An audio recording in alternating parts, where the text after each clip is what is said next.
Good evening. I'd like to bring the meeting to order. The town of Comox respectfully acknowledges that we are standing on the unceded traditional territory of the Comox First Nation. We also will have a public hearing tonight at 6 o'clock. So if we are not finished this meeting, we will recess and then we'll go into the public hearing and come back. So first item is the adoption of the agenda. All in favor? Okay, thank you. And we have two delegations. We have Kelly Clausen and JP Gallon, and then we have Don Lupton. This is regarding the Claddaugh Estates.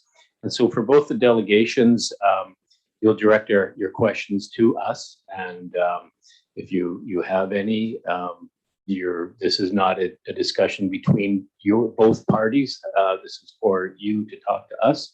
We'll give you 10 minutes each to speak. At that time, we may have questions for you, and we'll take it from there. So, Kelly, please go ahead. You have 10 minutes. Thank you, Mayor and Council, for letting me speak today, questioning the results of the July 14th Council meeting. As asked for your time today, the address the false information that was presented. This led to a text sent to me by one councillor questioning that the tone had changed and the opposition had somehow ballooned to 17 letters against the proposal and 9 in favor. Totally false, as you had 16 letters on file supporting this proposal at that time. And I'll call it 9, even though I cannot find that amount of letters opposing this proposal in the council minutes. I do not count multiple letters sent from the same address as more than one response. The map presented also leaves off supporter living beside my home address. 4 more letters of support have been received by the town since then. I believe it is in the best interest of the town that land use decisions are decided with the facts and not misinformation.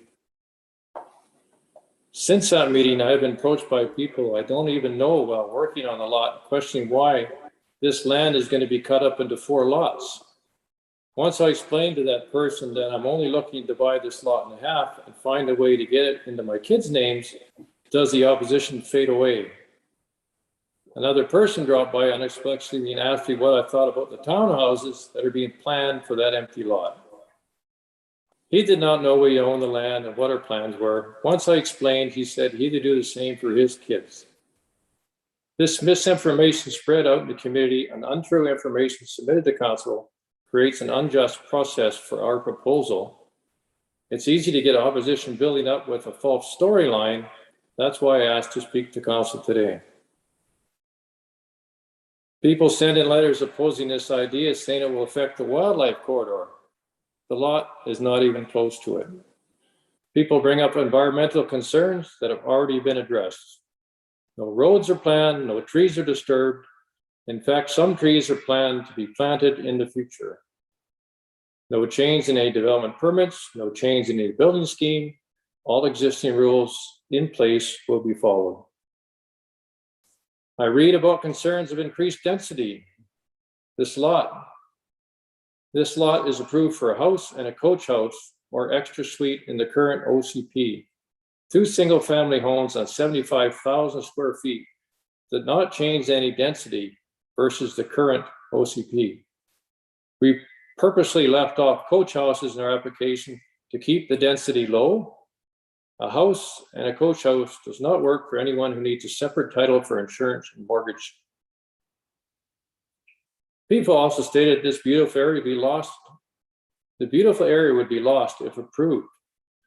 No one spends more time and effort cleaning up this area. I keep the subdivision park clear of any blackberry, broom, and knotweed. Without this effort in the last 4 years, the park would be overrun with invasive species. I regularly mow 3,000 feet of airport fence lines so people can walk to Kai Bay without going on the road. Kids love riding their bikes on the path, and people take advantage of that cleared area to watch the snowbirds in the spring. I care about this area and how it looks. We are aware that council has approved rezoning in the past to provide much needed housing for returning families that is affordable. The OCP is now 10 years old. It clearly states Comox will run out of developed land for housing in 10 years and infill of existing large fully serviced lots is the only solution. This proposal is not an overall change to OCP, but only an amendment for our one lot. I checked online for any lots for sale in Comox. Nothing's available. Times have changed faster than anyone could have expected. Houses have tripled in price in the last 10 years. Wages have not. Having a fully serviced lot in Comox with over 500 feet of roadway is absurd. Your cost recovery for this land is totally out of whack. You're asking other tax-paying properties to pay for this unfunded shortfall. By rezoning this land, you can double your income and taxes with no further expense. Yes, it will still not cover the service costs up here, but the average tax bill of $10,000 a year, it goes a long way in 25 years. People tell me that Point Homes will explode with applications if this goes through. Nothing much happened when this development was done. It was a non-event. Point Homes has no city services other than water and poorly maintained streets. People fear condos on the waterfront area. Marvin is wise enough to look out 50 to 100 years in town planning. Science tells us that Point Homes would be underwater and looking for government bailouts. Winter storms are already tossing driftwood up on the parking area. It's only a matter of time. The sea's going to win and take that land. People point to me as pro-development. You bet. Where would people live without development? This includes everyone in our neighborhood who are able to purchase a lot and build their homes. Every homeowner in this town could thank a person who risked it all to bring a product to market. Construction and development is the second biggest payroll in this valley, paying millions in government fees and taxes that help pay for citizens' services and community needs. Without developers, we don't even need town planners. You will see many changes in the support map as people get strong armed for opposition support. I have been offered unsolicited support 3 times from a neighbor, but he gets bullying calls that he must change his position back or else. I never pressure people. I just ask that they have all the information and all their questions are answered. Change is inevitable. It's just happening faster than some expected. Planning has done the heavy lifting on this file.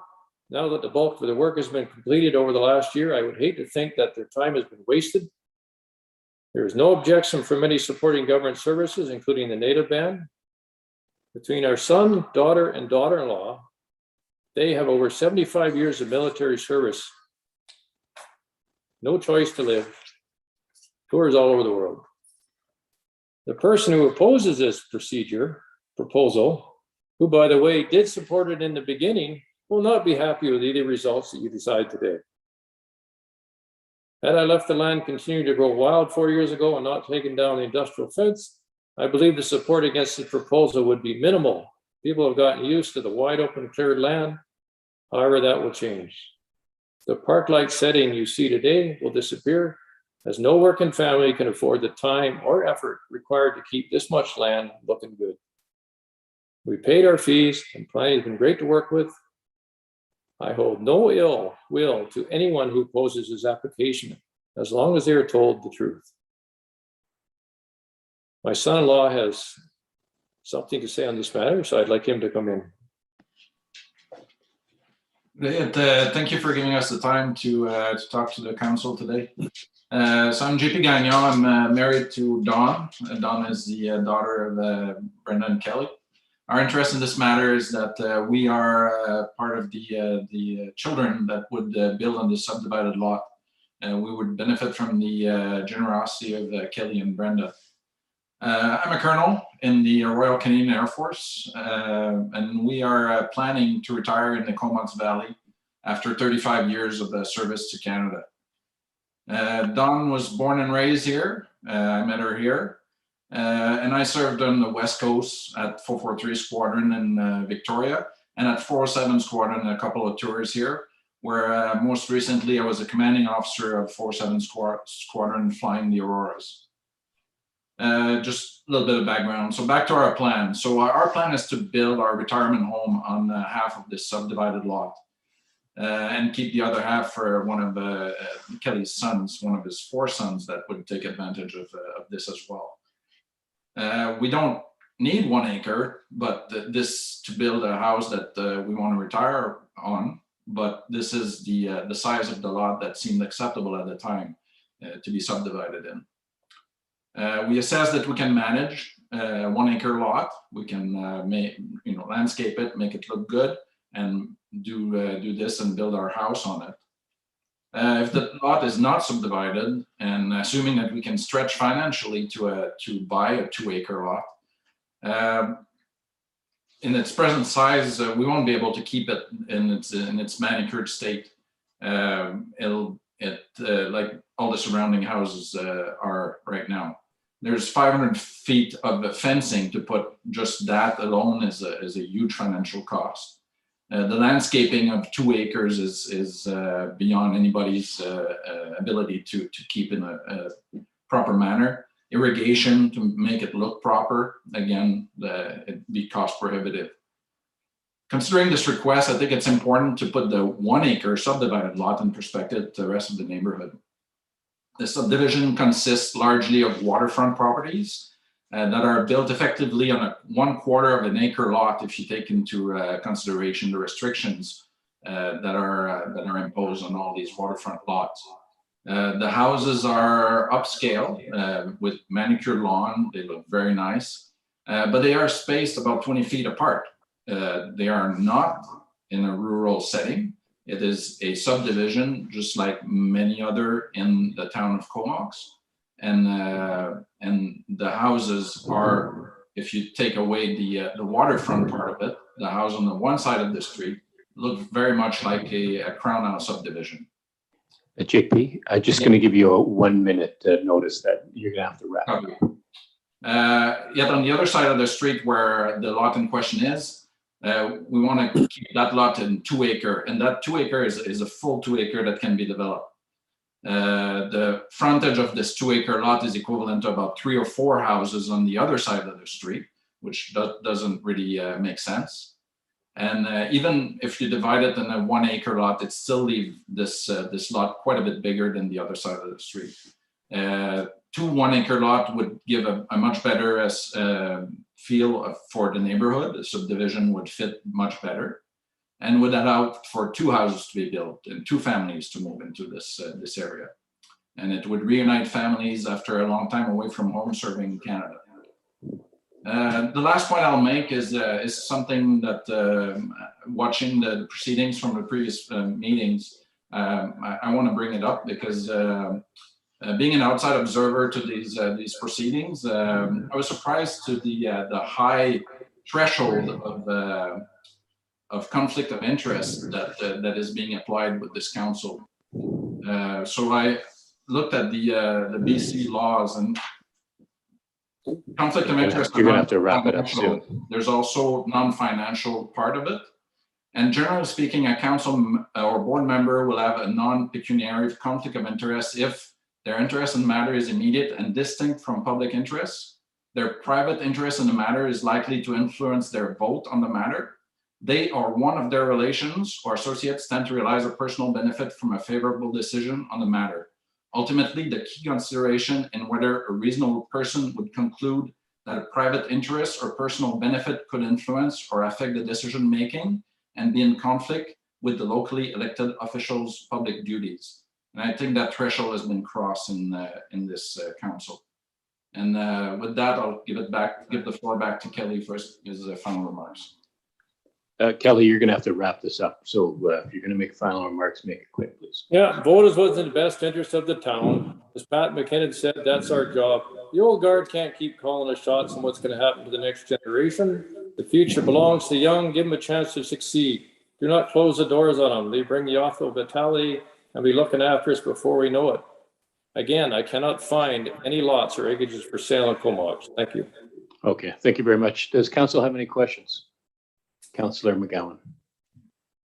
Thanks. Yeah, can you please clarify when the second home would be built and occupied? My son is 10 years away from retirement. Follow Yeah, up? go ahead. Just to follow up, I'm wondering why you want to push subdivision now rather than wait maybe until later on when it's actually about to be built and maybe there's not so much immediate feedback and negative response to it. It's a financial consideration that a 2-acre piece of property is very expensive in this town. I'm asking that I'm able to make it affordable for our kids. I'm going to sell it to them at the same price that we got it 5 years ago. And we know what's happened to land right now. It's going through the roof. It's just a matter of finance. Okay, thanks. Any other questions from council? Seeing none. Thank you very much for your presentation. Dawn, I'll make it equal. You'll have 13 minutes. So please go ahead, and then there'll be some questions after, I'm sure. Okay, can you hear me? Gotcha. Okay. Hello, Mayor, Council, and staff. We are sorry to be here once again over this issue to subdivide 1153 Terra Road. We truly thought this issue was resolved at the last council meeting, where you, after hearing the facts and opinions from both your planning department and the direct neighbors of Claddagh Estates, had come to an informed decision and voted to reject this proposal. Firstly, never at any time throughout this entire process was a majority of our neighborhood in favor of this application. I'd like to start with a map of Claddagh Estates, and I'm going to try to share this, so I hope this works. I think I bring the map up first, maybe, and then go share screen. No, maybe not.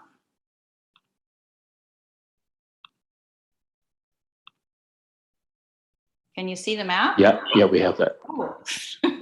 Okay. And you can still see me and the map?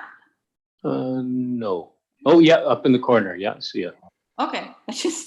Okay. I'd like to start with the map here because I wanted the map to be 100% accurate. I was very concerned that I represent neighbors accurately. I sent out to neighbors on Thursday an email asking each of them to confirm with me how they wish to be represented and colored on this map. This map is a result of all of the replies that I received. I believe that Mayor and Council and the Planning Department have received emails in the past few days to confirm that this map is accurate. And of course, I have all of the emails as well.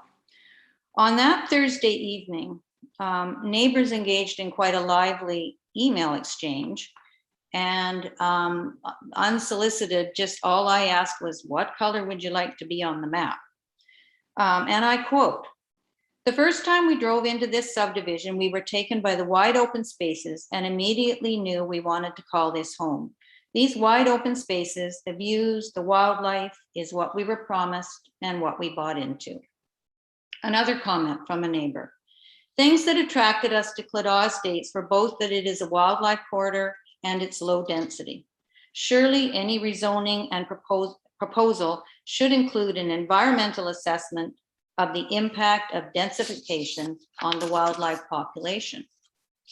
And another comment: "As has been our position from day one, if it involves changing the community plan that would lead to other properties being subdivided and developed, then we have said a hard no," and the no in capital letters.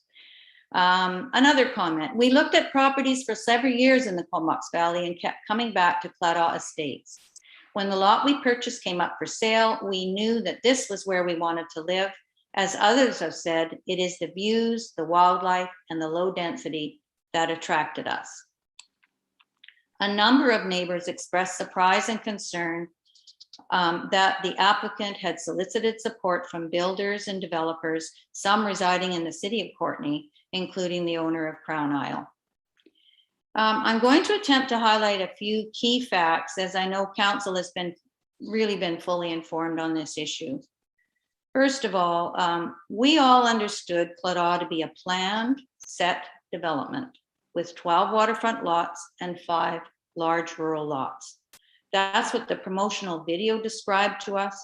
That's what the written ad promoted. And that's what we all thought we bought into.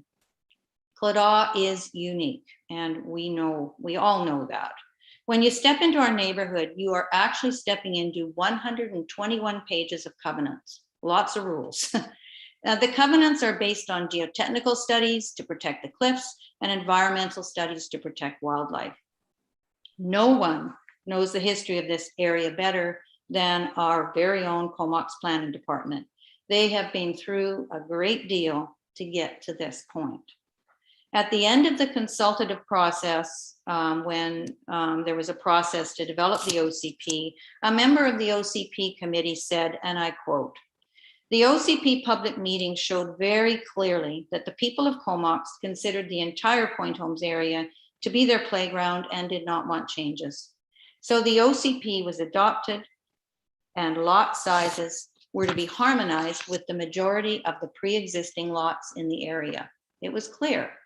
Point Homes was not to be an area for densification, but was to maintain its rural feel with 1.2 acre parcels. Yes, there are smaller lots in the Point Homes area, like High Bay is a good example, built many years ago with the small cabins and recreational properties. However, the larger 1.2 acres parcels are the norm. The lot in question is actually not a 2 acre lot, it's a 1.7 acre lot. And well, you can do the division, it would be a lot less than an acre if divided. When Claddagh was first planned, the town granted the developers, Anne English and Jim Owen, a variance. In fact, right after the OCP was accepted, in came the variance. And that variance allowed those smaller lots along the waterfront on the condition that the 5 large rural lots remain intact. The smaller lots were a compromise, and now it's only fair that the larger rural lots do indeed remain intact. One cannot talk about Claddagh without referencing its wildlife. The town of Comox has designated not just wildlife corridors within Claddagh, but the entire area of Claddagh is designated a wildlife corridor on the Comox maps, along with Maclang, Northeast Woods, Brooklyn Creek. So it is, the town of Comox is already committed to protecting this area. We are a wildlife corridor in its entirety. Those of us who live here know that this area is teeming with a variety of animals and birds. We have an eagle tree and an eagle quiet zone that actually circles right through the lot in question, lot 15. One can only assume that all the wildlife in Claddagh is flourishing because the Comox Planning Department and Council had forward thinking to protect this area. They insisted on the wildlife corridors within Claddagh. They insisted on having some parkland within this development. And for sure, they insisted on the large rural concept. And all that is the reason we have the most amazing wildlife out here. When neighbors learned of the Claddagh's proposal way back in July 2020, they quickly submitted their letters of opposition. They had 2 main worries. Number 1, losing the wide open spaces and the rural concept they understood they bought into. And number 2, the slippery slope that subdivision would lead to. We all know that dividing this property would only be the beginning, not just in Claddagh, but in the entire Point Homes area. Traffic, already identified as a concern with no easy fix. We see 10 to 20 vehicles actually drive through our neighborhood daily. Sightseers and birders, they come to see this, this very rare bird called the oriole, and they come, lots of birders, photographers, cyclists, walkers, dog walkers, families. People love it out here. And we do see a lot of traffic just cruising through the neighborhood. Do we really want to increase density without the infrastructure to support more traffic? When the Clausens purchased their lot number 1 and then followed it with the purchase of lot 15, they were fully aware of Claddagh's plans. They were fully aware of its covenants and of all the OCP restrictions around them. In fact, they stood with all of us neighbors in opposition to Ann English and Jim Owen's subdivision application just 4 years ago. And now here we are, a second time in 4 years, having to defend our neighborhood. Owners are weary and just want the Claddagh plan honored. We are not opposed to development, but Claddagh Estates is not the place. Our planning department put a great deal of expertise and time into getting Claddagh just right, and we thank them for the work that they have done. Their summary to council indicates their concerns about precedent setting, and I quote, this is from your planning department. Administration is recommending rejection of this application as it is not in conformance with the OCP. A previous similar application has been considered and rejected by council, and there are likely to be more applications for densification of the area if this application is approved. It is indeed a slippery slope. Dividing the property will degrade this beautiful setting that we love and upset the balance of the Claddagh plan. It is the large rural feel that we love and Comox residents enjoy and all of our wildlife enjoy. It's what makes Claddagh a unique and special place. We know that council is aware that the residents of Claddagh have been through a great deal, and honestly, it just seems to never end. We are a close-knit neighborhood with a wonderful group of people who searched high and low to find this special spot to call home. Unfortunately, this issue has been extremely stressful for everyone. We look forward to a sense of peace, and we ask you to please, once again, deny this application. Thanks. Thank you, Dawn. Does council have any questions? Seeing none, I appreciate both delegations, and we'll be addressing this issue a little later on in the agenda. So we'll move on to adoption of the regular council meeting minutes from August the 11th. All in favor? And the consent agenda. So we have a motion for the whole thing. Second. All in favor? Okay, and does anybody want to pull anything out? Councillor Minions. Yeah, if we can just quickly pull out number 3, which is about bike parking around Comox. Number 3. Okay, go ahead. I'll second it. Oh, yeah, go ahead. Yeah, I was just curious if there's any like map or kind of inventory of where, like when I looked at that letter, I don't know where different bike parking options are. And I'm just wondering after location, like, are they being utilized as they are? I know there's one at the mall that's like the covered one. So I'm curious if ours are always full or there really are some around town and they're not at capacity. I don't know much about what we have and what their use is. So we haven't taken an inventory like during the day to see how much extra space there is. We're kind of taking the writer of this letter at their word that there's a limited amount of bike parking. So we are looking into having some more bike parking put into the downtown. Don't know what that's going to look like or where that will be, but it is something that we're looking into right now. Okay, that's great. Yeah, just I assumed a lot of people might not even know what those might be at Comox Mall because I didn't know until we talked about it at a council meeting. But when I walk around downtown, which is quite often, I just couldn't think of where we had bike parking. So it seemed like just visually we might have had a low number just from looking. Thanks. Okay, and Councillor Bissinger, did you have one or were you just concurring with Councillor Minions? Yeah, sure. If I could just pull out the, I guess 7 and then 5 just to talk about garbage. Okay, go ahead. Sure, yeah. I guess maybe just for the return it center, I acknowledge there's a lot of,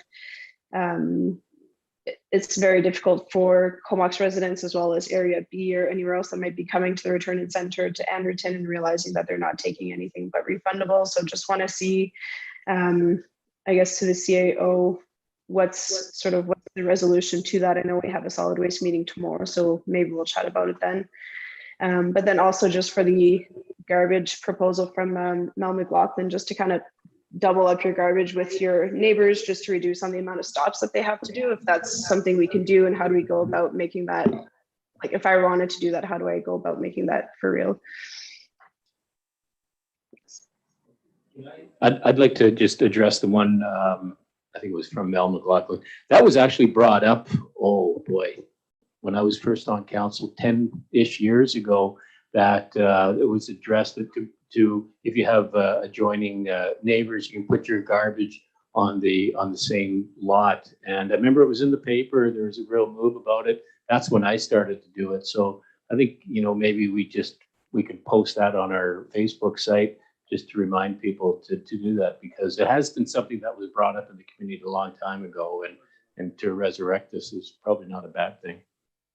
Go ahead, Councillor Bissinger. Sure, I guess just a follow-up to that, if we're allowed to do it, how do we make sure that Mterra doesn't ding us for having like 2 garbage bins, or like thinking it's one household that has 2 garbage bins and end up not taking it? Like, do we have to go through a formal procedure to have it approved? We put our address names on the garbage cans. It's worked well for, like I say, 10+ years in front of me and the neighbor's house. But no, good point.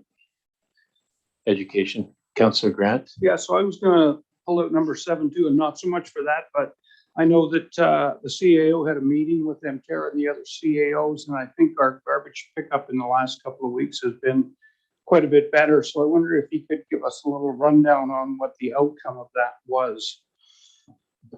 Yeah, so we had a very fruitful conversation with Mterra, and it looks like service levels have stabilized. So for the past week, or last week and this week, we haven't had any missed pickups, and it does appear like that's going to continue for a while. I have a big thank you to town staff who are out assisting with recycling collection when Mterra fell behind, and allowed them to catch up and stabilize the service. So Mterra has sourced a couple of new vehicles, including side load vehicles, which make operation from one driver much easier, as well as some labor, I think, from the Surrey area, which is greatly assisting in them meeting their service requirements. And they've brought in a new flexible work pool as well across their whole western portion of their country, to ensure that when these things happen in the future, that they're able to bring in.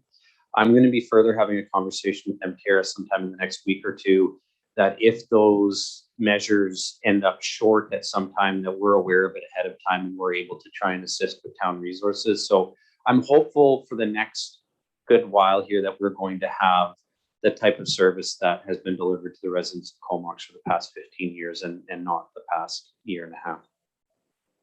Yeah, and it's my understanding that part of this problem was when we changed to not having pickup on the statutory holidays, it bumped Courtney's recycling pickup into the same day as our recycling pickup, and that's one of the reasons why they keep getting behind. So it would be nice to find a resolution where we could get back to Courtney one week, us the other week, because I think that's probably a big piece of this problem. Okay. Councillor Minions? Yeah, mine was in regards to number 5, which is on the recycling return at center in Comox specifically.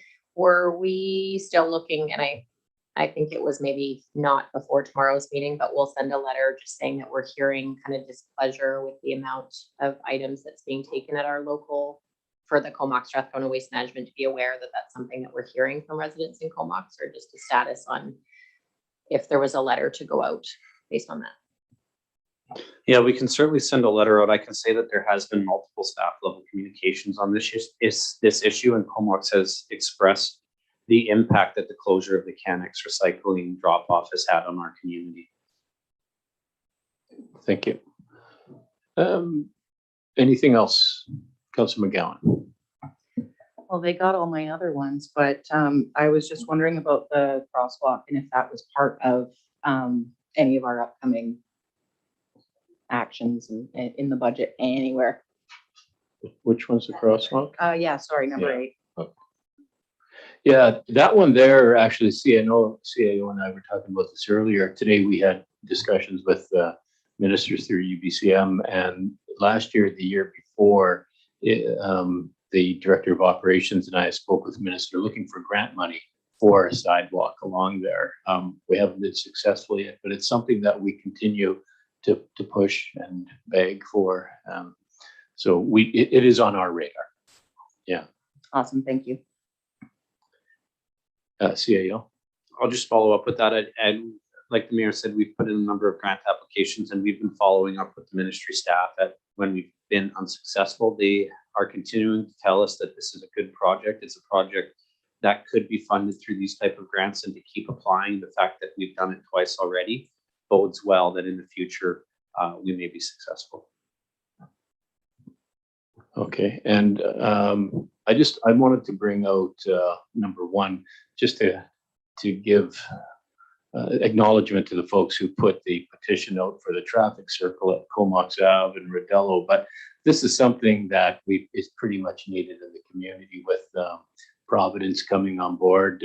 We don't see any changes from that traffic study that we did years ago for that roundabout there. That's pretty much the only fix for that area. Yeah, the traffic study identifies that as being the best way to help take care of the issue. As far as has it gotten any better? No, the amount of traffic coming through the area is increasing, and we expect it to increase in the future. So that is the manner in which we've identified. Now council can simply make the decision that you're willing to live with, I think, the F rating of service that intersection delivers. But we will be bringing that traffic circle to council for your infrastructure deliberations in this year's budget. Okay. All right. Okay, thanks. Do we have anything else, council? All right, thank you very much. Moving on to unfinished business, the strategic priorities and action items for receipt from September 8th. Second. Any questions? Councillor McGowan.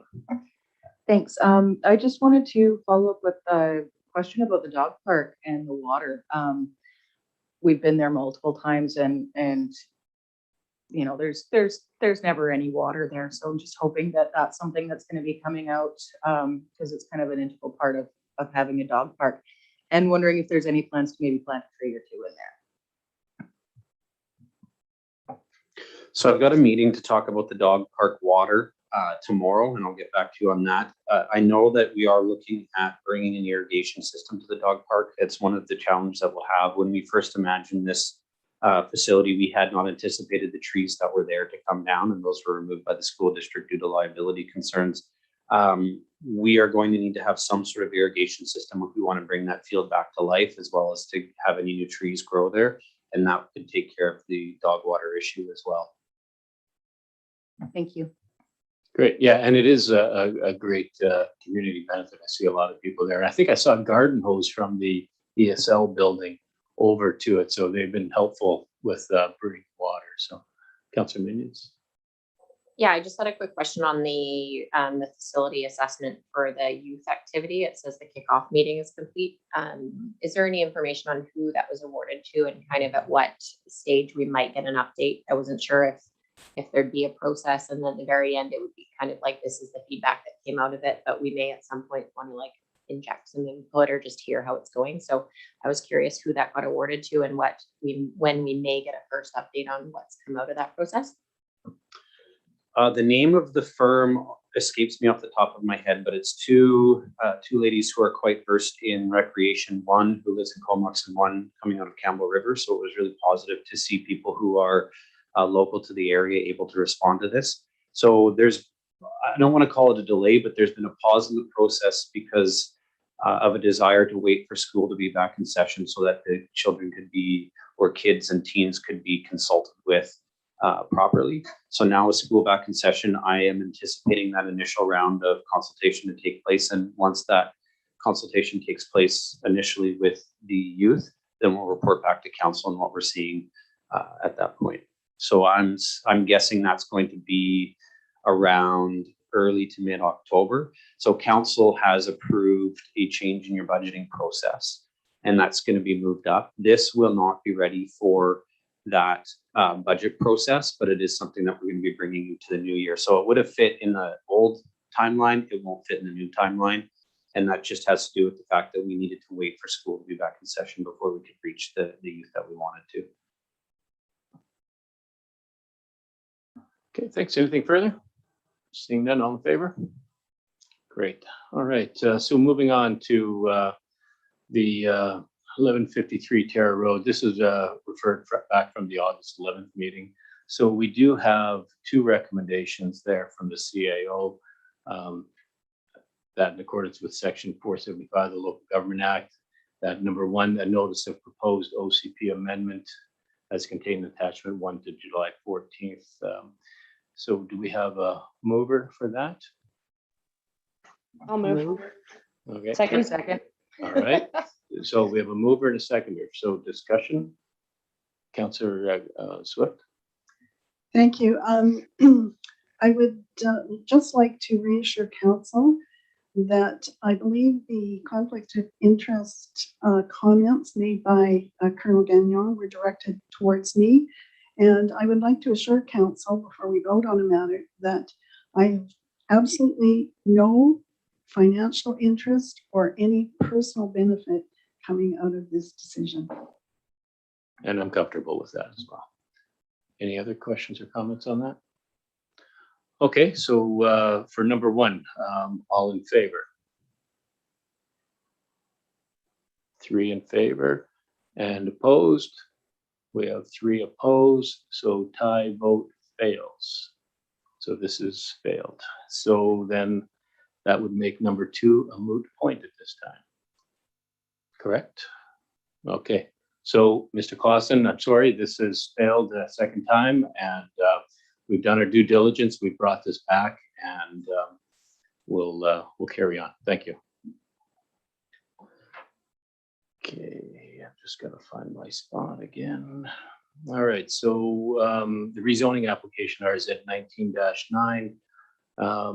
That's a development variance permit on 425 Stewart Street. That number 1 be adopted. Second. Okay, any questions or comments on that? All in favor? Okay, and number 2, the development variance permit 19-9 be issued subject to all that stuff. Second. Any questions or comments? All in favor? All right, thank you. So we'll move on to rezoning application RZ 20-4. This is the urban agriculture. And we have a recommendation from the CAO that the town of Comox prepare for council's consideration necessary bylaw amendments to permit all 3 components of urban agriculture. That's raising chickens, farm stands, and greenhouses in the front yard based on the survey results summarized in the September 8th planning report and the urban agriculture bylaws adopted by the city of Courtenay. Move.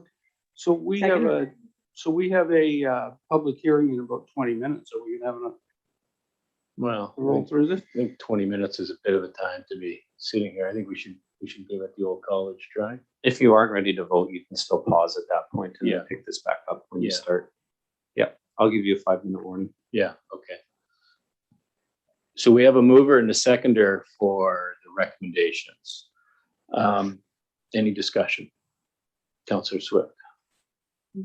Thank you. I have to say, at the beginning of this process, I was actually in favor of allowing people to keep a few chickens on their property. But I realized that I came from the city and I really didn't know much about raising chickens. And it was kind of an idealistic place that I was coming from. I agree with the citizens' letter that suggested the survey was slanted in favor of allowing chickens and that perhaps the advertising was not as robust, as I've come across many people that would have participated had they known. I would also suggest that a municipal survey should be judicious in the use of permit, as it was interpreted as permit in some cases rather than permitting, rather than allowing. So having said that, over 600 responses is a reasonable number to assess the feelings in the community. My summation is that keeping chickens in an urban setting is too divisive for the community. People feel very strongly on both sides of the question. The upside of the food security for a few has the potential for many downsides for the majority. Some of the downsides, such as the rodent smell, manure, carcasses, unethical treatment of animals, have the ability to impact the entire town. Certainly, there are best practices that can be followed, but what happens when these practices are not followed? We seem to have little ability to enforce bylaws when people are determined to ignore them or disagree with them. We already know that chickens are being kept illegally throughout the town. Unfortunately, we are complaint driven, or maybe it's fortunate, but We are complaint driven, which means one neighbor has to complain about another. That does not lead to very harmonious neighborhoods. I feel for the resident that described the ammonia smell that wafts through her yard, preventing her from enjoying her gardening time and her time on her deck. What is she to do?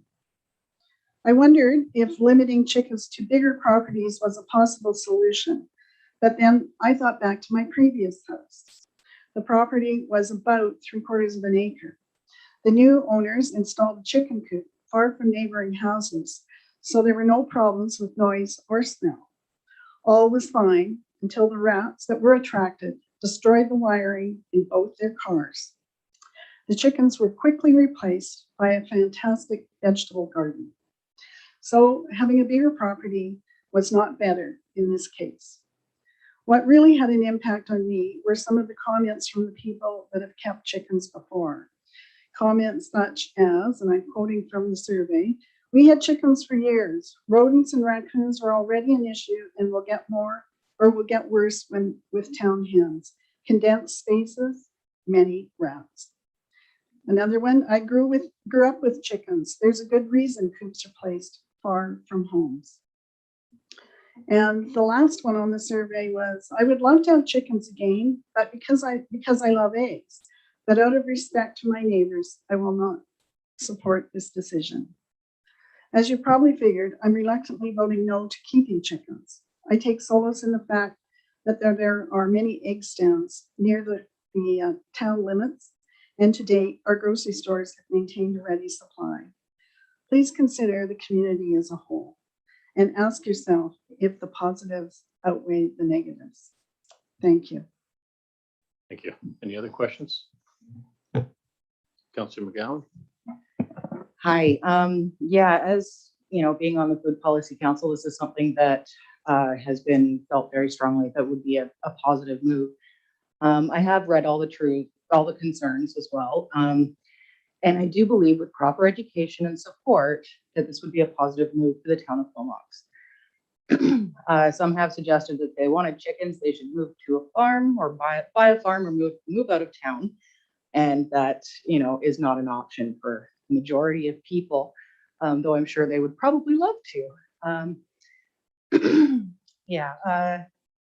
Chickens are a lot less intrusive than many people think and cause a lot less noise than a dog. You know, they don't sneak into your flower bed and poop like cats do. Just losing my place here. And you know, there's always things going around town, people working in the yard, all sorts of things. There would of course be no roosters, and any chickens that decide to do a 180 on their reproductive organs would need to be rehomed further out of town, I'd assume, as per the bylaw. Many other municipalities have been successfully working with urban agriculture and have not had issues. As for the disease issue, the BC CDC is not concerned, does not consider urban hens to present a greater threat to population than dogs and cats. Having a small chicken coop in the backyard, being able to produce their own eggs, maybe sell a few, have a positive impact on the food security. I know many eggs, I know how many eggs my boys can go through, and it adds up. From what I've heard, there's only one local commercial seller of organic eggs, so the impact on local sellers would be small. We have received, I already said that part. Having these bylaws in place would provide a mechanism to manage the practice of people keeping these hens, because it is complaint based. If somebody has an issue, then that's all they have to do. And then bylaw can come out and make sure everything's okay. Slush Valley has stated clearly that they are ready, able, and willing to support potential chicken keepers with information and best practices. They have done a lot of research. They did a chicken keeping class last year, and they are happy to do so again. And on another note, some of the steps that have to be taken to fight the climate emergency may not be attractive ones. And chickens make great fertilizer to be able to grow your own vegetables as well. It may seem like a bit of an overstatement that chickens will make a difference, but after this summer, I don't think any of us can say climate change isn't affecting us. Having eggs, vegetables, preserves available within buying or for buying within walking distance is far better for our environment and health than driving out to Pullman to buy a dozen eggs. It's a step in reducing CO2 emissions, increasing food security, active transportation, and is also investing in our children's education. So for those reasons, I fully support the project.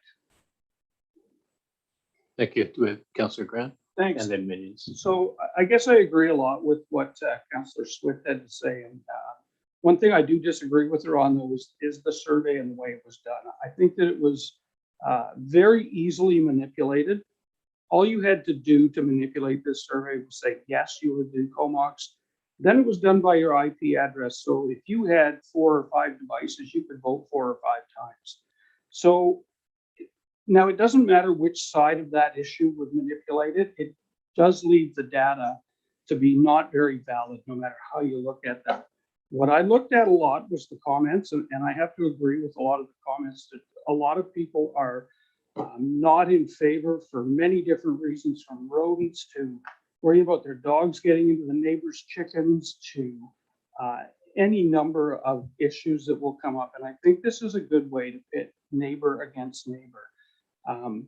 No one wants to phone bylaw on their neighbor that they've known for 20 years, but you're putting people in a position where they're going to have to. And so I would be opposed to this part, but this is a 3-pronged approach too, and there's a couple of other things in this. I'm not too opposed to the farm stands, although I think we need to understand the regulations of how we would do the farm stands. But I would also be opposed to the front yard greenhouses. And so I would vote against this recommendation as it sits. And I know that we've got some alternative recommendations that we could go to, which if we did one at a time, you might get me to go with the farm stands. But as far as the greenhouses are concerned, I can't vote for that. And I can't vote for the chicken bylaw either. Okay, thanks. We'll have Councillor Minions and then Bissinger, and then we can maybe talk about amending the motion. Thanks. I'll try to make it quick with the time here, but just looking at those 3 things that we're talking about, from the raising hens, the farm stands, and the front yard greenhouses, the reality is these are all over Comox already. We're seeing, farm stands go up. We're seeing greenhouses go up, and we have chickens that are not being bylawed. So chickens was the one that I was really on the fence about. The other 2, it seems like when people are building them, there would have to be some standards, and it can't just be any type of farm stand that's on your property with lights or nuisances, and obviously those things would have to apply just like anything does. But on chickens, I looked through the cities across Canada that have implemented chickens on either certain size lots, through pilot projects. There's so many different ways where you can kind of keep track of where the program is going. And from reading through West Van, Vancouver, New Westminster, Victoria, Oak Bay has a lot size requirement.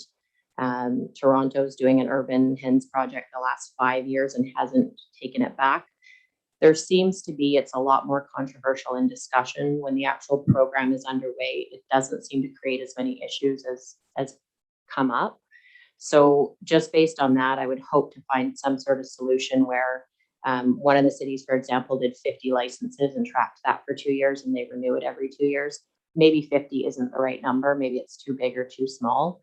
But I think that regardless, we have a survey that has over 500. I don't know what was or wasn't manipulated or not, but there's a fair amount of people that are wanting to make sure they have access for personal use eggs. So I would be more in favor of some kind of pilot project that's hopefully similar to other cities. But looking back, there's not very many cities that have tried this and had to stop doing it, which is obviously a hard thing to do, but track record shows it's not as big of a problem it seems as people might initially have an issue with. So I'd be in favor of some kind of pilot project for all of these things. Same with front yard greenhouses, just to see what they actually look like. We can do a tracked way of doing it. I don't think there's going to be more than a 5%, 10% uptake from the community. Thanks. Councillor Bissinger, being mindful that we have 6 minutes to go to the public hearing, I'd like to hear from you to keep the momentum going, but do you think it'll be more than 4 minutes? I can keep my comments till after the public hearing. Okay, No problem. all right. Yep. So just a motion to recess. Move to recess? All in favor? Second. All right, so we'll be back in 5.